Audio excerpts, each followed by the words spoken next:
पंडित नेहरू एक मिनट भी प्रधानमंत्री पद की कुर्सी मेरे हाथ से चली जाए इसके लिए तैयार नहीं थे। और इतिहास इस बात को अभी खो देगा किसी दिन तो जवाब मिलेगा कि हिंदुस्तान में सरदार पटेल के नाम पर कांग्रेस में जब वोट पड़ा था, कांग्रेस वर्किंग कमेटी की मीटिंग हुई थी और कांग्रेस वर्किंग कमेटी की मीटिंग में यह फॉर्मूला निकाला गया था कि कांग्रेस के तमाम प्रदेशों के अध्यक्ष जिस नाम पर वोट डालेंगे वही आदमी हिंदुस्तान का पहला प्रधानमंत्री बनेगा। और इसका फॉर्मूला कैसे बनाया गया था कि जिस आदमी के नाम पर सबसे ज्यादा वोट पड़ेंगे वो कांग्रेस का प्रेसिडेंट बनेगा और कांग्रेस का प्रेसिडेंट ही हिंदुस्तान का प्राइम मिनिस्टर बनेगा।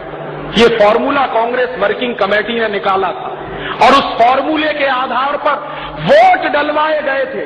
और उस जमाने में कांग्रेस में 15 प्रदेश अध्यक्ष थे और 15 प्रदेश अध्यक्षों ने जब वोट डाला तो उनमें से 14 वोट सरदार पटेल के पक्ष में पड़े थे, एक वोट पंडित नेहरू के पक्ष में पड़ा था सिर्फ।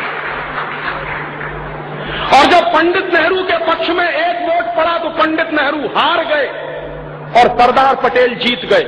तो कांग्रेस वर्किंग कमेटी के फॉर्मूले के आधार पर सरदार पटेल को कांग्रेस का अध्यक्ष बनाना तय हुआ और सरदार पटेल जब अध्यक्ष बनेंगे तो वही हिंदुस्तान के प्रधानमंत्री बनेंगे, ये भी तय हुआ। तब उस समय पंडित नेहरू ने कितनी गद्दारी का काम किया उसकी एक घटना मैं आपको सुनाता हूं। बहुत कम लोग जानते हैं कि जिस आदमी को आप चाचा नेहरू कहते रहे उसने सारे देश को कैसे बेचा है, उसकी आप घटना सुनिए। तो पंडित नेहरू के चरित्र में और सीताराम केसरी के चरित्र में आपको कोई फर्क नहीं समझ में आएगा।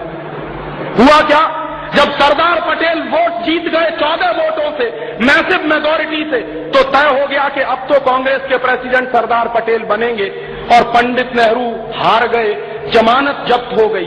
कारण क्या था, पंडित नेहरू को कांग्रेस में कोई पसंद नहीं करता था।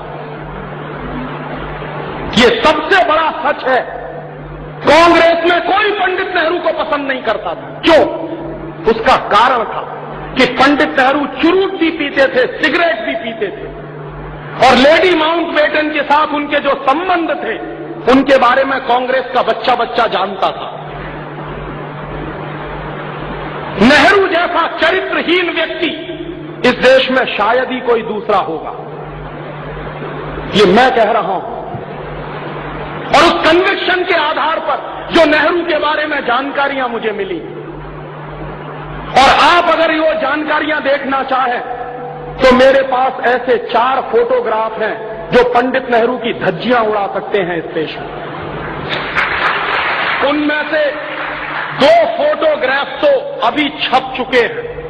आपने अगर 15 अगस्त 1997 की इंडिया टुडे पढ़ी हो और नहीं पढ़ी हो तो जरूर खरीद लीजिए, कहीं से मिल जाए तो। उस 15 अगस्त 1997 की इंडिया टुडे में पंडित नेहरू के 2 फोटोग्राफ छपे हैं और उन दोनों फोटोग्राफ को देखने के बाद किसी भी शर्मदार आदमी की आंखें शर्म से नीचे झुक जाएंगी। वो उस आदमी के वो दृश्य हैं उसमें। कोई भी शर्मसार सा आदमी ये मानने को तैयार नहीं होगा कि ये हिंदुस्तान का पहला प्रधानमंत्री था। इसलिए कांग्रेस में पंडित नेहरू को कोई पसंद नहीं करता था, लेकिन पंडित नेहरू को सबसे ज्यादा पसंद करते थे अंग्रेज और लॉर्ड माउंटबेटन। लॉर्ड माउंटबेटन को तो बाकायदा भेजा गया था पंडित नेहरू को फंसाने के लिए और पंडित नेहरू उसमें फंसे थे। तो लॉर्ड माउंटबेटन और अंग्रेज पंडित नेहरू को पसंद करते थे। क्यों? क्योंकि पंडित नेहरू के बारे में सभी अंग्रेज ये कहा करते थे कि ये आदमी शरीर से हिंदुस्तानी है लेकिन इसकी आत्मा अंग्रेज है, इसलिए इसके हाथ में सत्ता दे दो तो कोई वादा नहीं है, अंग्रेजों का ही शासन इस देश में चलता रहेगा। इसलिए अंग्रेज पंडित नेहरू को पसंद करते थे और अंग्रेज चूंकि पंडित नेहरू को पसंद करते थे तो बाकायदा पंडित नेहरू की छवि अखबारों में बनाई गई थी मीडिया हाइप के आधार पर। इस देश के जननेता नहीं थे वो। जननेता होते तो क्यों 14 वोट सरदार पटेल के पक्ष में पड़े और क्यों एक ही वोट पंडित नेहरू के पक्ष में पड़ा? और जब पंडित नेहरू ने समझ लिया और देख लिया कि अब दाल गलने वाली नहीं है, मैं चुनाव भी हार गया हूं, कांग्रेस वर्किंग कमेटी में मेरी मेजॉरिटी भी नहीं रही है, तो पंडित नेहरू गए गांधी जी के पास। और ये गांधी जी के जीवन की सबसे ब्लंडर मिस्टेक मैं मानता हूं जो हुई। क्या किया?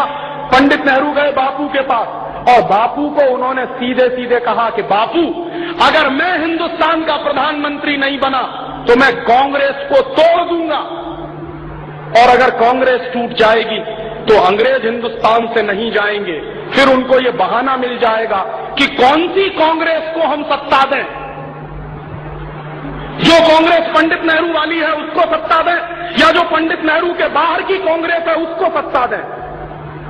तो बापू पंडित नेहरू की इस ब्लैकमेलिंग के शिकार हुए और बापू ने पर्सनल चिट्ठी लिखी।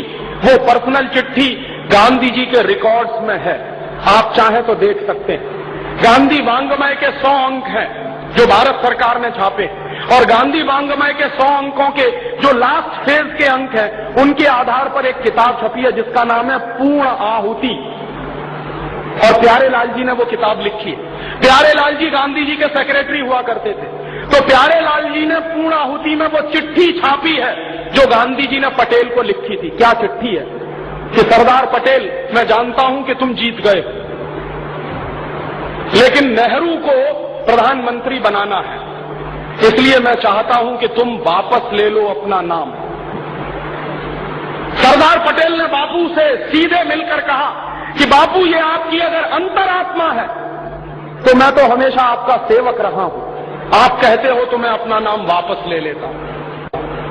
और सरदार पटेल ने इतनी दरिया दिली दिखाई, गांधी जी ने उनसे यही कहा था कि नेहरू इस समय सत्ता के मद में अंधा हो गया है और कांग्रेस को तोड़ने की बात कर रहा है, और अगर इस समय कांग्रेस टूट गई तो अंग्रेज जाएंगे नहीं, उनको बहाना मिल जाएगा कि हिंदुस्तान में हम कौन सी कांग्रेस को सत्ता सौंपें, कौन सी कांग्रेस को ना दें।